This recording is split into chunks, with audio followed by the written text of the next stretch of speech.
TTD Parakamani వ్యవహారంలో నిందితులను వదిలిపెట్టబోమన్నారు TTD member Bhanuprakash Reddy. గత ప్రభుత్వ పెద్దల అండతో స్వామివారి సొమ్ములు కాజేశారని ఆరోపించారు.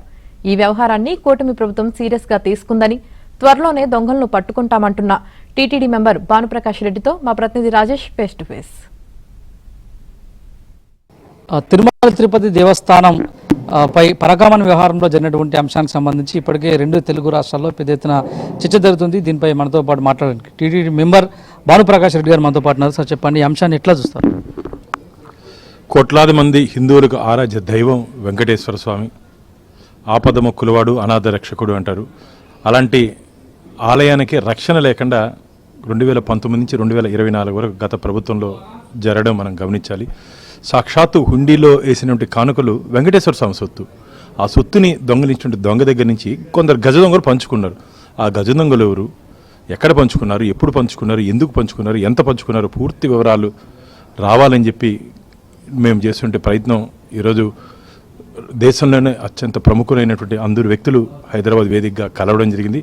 వారందరూ దీని మీద ఒక జ్యుడిషియల్ ఎంక్వైరీ చేసి గతంలో జరిగినటువంటి తప్పుల్ని ఏ విధంగా చేశారు, ఎవరు చేశారు, ఎందుకు చేశారు, దొంగతో దొరికితే వారిని శిక్షించాల్సింది పోయి తప్పించాలని చెప్పి ప్రయత్నం చేశారు.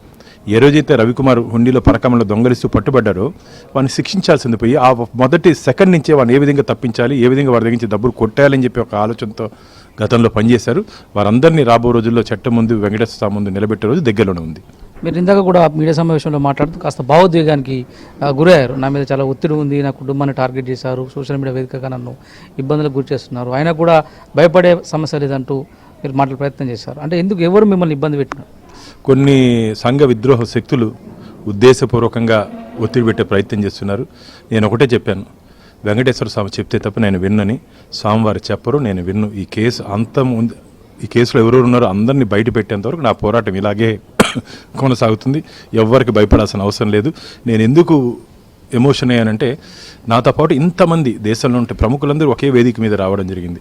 వారికి కూడా వీడియోస్ పంపించారు, మీరు పోకూడదు అని. కానీ అందరూ వచ్చారు. ఎవరెవరు ఆహ్వాన పత్రికలు మీకు ఉన్నారో ప్రతి ఒక్కరు కూడా దాంట్లో మాకు ఆ పనుంది, ఈ పనుంది గారు. చీఫ్ జస్టిస్గా పనిచేసినటువంటి ఎల్ నరసింహారెడ్డి గారు, ఎల్వి సుబ్రహ్మణ్యం గారు, జేడి లక్ష్మీనారాయణ గారు, చిరుకూరు రంగరాజన్ గారు, క్రిమినల్ అడ్వకేట్ రామచంద్రరావు గారు, అలాగే అన్నమయ్య వంశీకులు మా రాఘవచార్యులు గారు, విశ్వ హిందూ పరిషత్ నుంచి రవీణ, ఇంత మేధావులు ఈరోజు రావడం జరిగింది. ఇది అందరూ ధర్మం పక్షాన ఉన్నామని చెప్పి ఒక సంకేతాన్ని ఇవ్వడం జరిగింది. భక్తులకి భరోసా, శ్రీవారి ఆలయానికి భద్రత ఇచ్చేదానికి మేమంతా సిద్ధంగా ఉన్నామని చెప్పి ఈరోజు ఇంత పెద్దలు ఒకే వేదిక మీద రావడం, ఇది ఖచ్చితంగా రాబో రోజుల్లో వెంకటేశ్వర స్వామి ఆశీర్వాదంతోనే, వారి అనుగ్రహంతోనే, వారి అనుమతితోనే జరుగుతుందని చెప్పి నేను భావిస్తాను. రాజకీయ నేతల ప్రోద్బలంతోనే 2019 నుంచి 2023 వరకు ఈ సంఘటన అంతా జరిగినట్టు మీరు భావిస్తారా? ఖచ్చితంగా. అప్పుడు నుండి ప్రభుత్వం నుండి కొందరు పెద్దలు, టీటీడీలో ఉన్నట్టు కొందరు పెద్దల నుంచి తాడేపల్లి ప్యాలెస్ నుండి కొందరు పెద్దలు దీంట్లో హస్తం ఉందని చెప్పి భక్తులు భావిస్తున్నారు.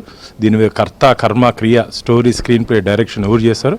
అందరూ రాబో రోజుల్లో శ్రీవారి ముందు నిలబట్టే రోజు దగ్గరలోనే ఉంది. ప్రస్తుతం ఆంధ్రప్రదేశ్ ప్రభుత్వం ఈ అంశాన్ని ఎట్లా చూస్తుంది? ఫర్దర్గా ఎటువంటి యాక్షన్ తీసుకోబోతుంది?